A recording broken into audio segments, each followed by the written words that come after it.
Hello students, आज हम पढ़ेंगे क्लास 7th का chapter number 14 electric current and it's effects. So students, इस चैप्टर का पहला टॉपिक जैसे कि आप देख रहे हैं सिंबल्स ऑफ इलेक्ट्रिक कंपोनेंट्स। इस पैराग्राफ में बहुत सारी थ्योरी लिखी गई है जिसे आप एक बार रीड कर सकते हैं। सो मोस्ट इम्पॉर्टेंट आपके सिंबल्स हैं जो नेक्स्ट पेज पे दिए गए हैं, उसे मैं एक्सप्लेन करती हूँ। Your first symbol is electric cell and its symbol is this one. तो जहाँ भी स्टूडेंट्स ये वाला सिंबल बना होगा तो आप समझ जाइएगा ये शो करता है इलेक्ट्रिक सेल को। Second is electric bulb. तो जहाँ पर भी ये वाला सिंबल बना होगा इसका मतलब है वहाँ पर इलेक्ट्रिक बल्ब है। Third is this symbol. इस सिंबल का मतलब है स्विच हमारा ऑन है।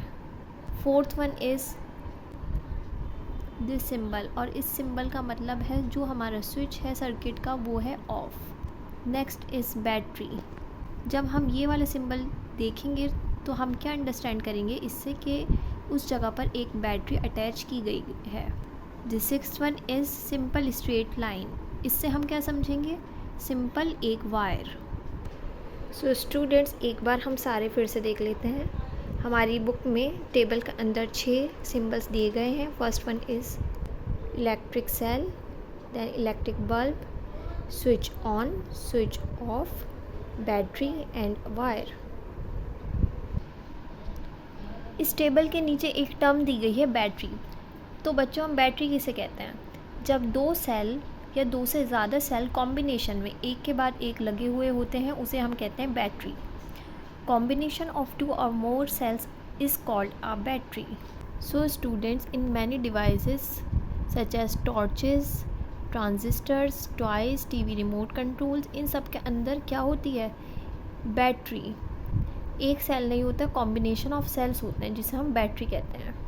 तो स्टूडेंट्स, हम इस डायग्राम में गौर से देखेंगे। ये दोनों डायग्राम बैटरी के हैं। ये 2 सेल की बैटरी है, ये 4 सेल की बैटरी है।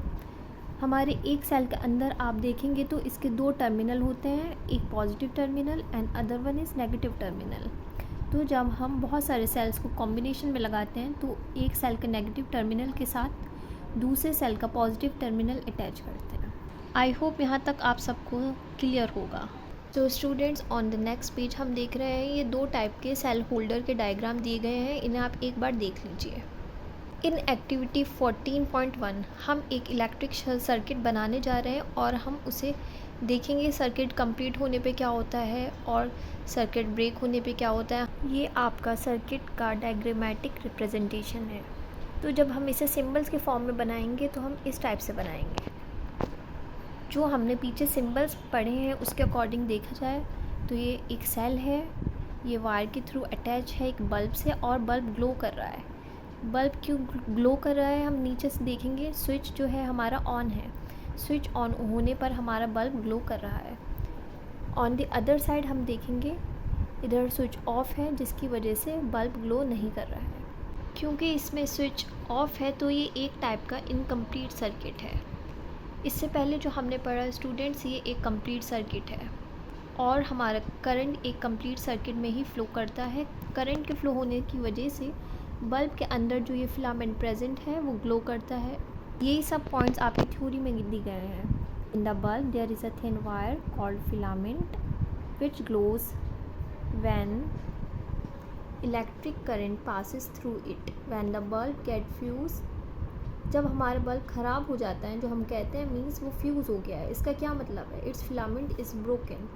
उसके अंदर जो फिलामेंट था, जो थिन वायर था, वो ब्रोक हो चुका है, अब वो ग्लो नहीं कर रहा है, इसलिए हमारा बल्ब ख़राब हो गया है। Next topic of this chapter is heating effect of electric current, जिसे हम इस चैप्टर के नेक्स्ट पार्ट में कवर करेंगे। आई होप स्टूडेंट्स आपको यहाँ तक सब क्लियर होगा। Thank you.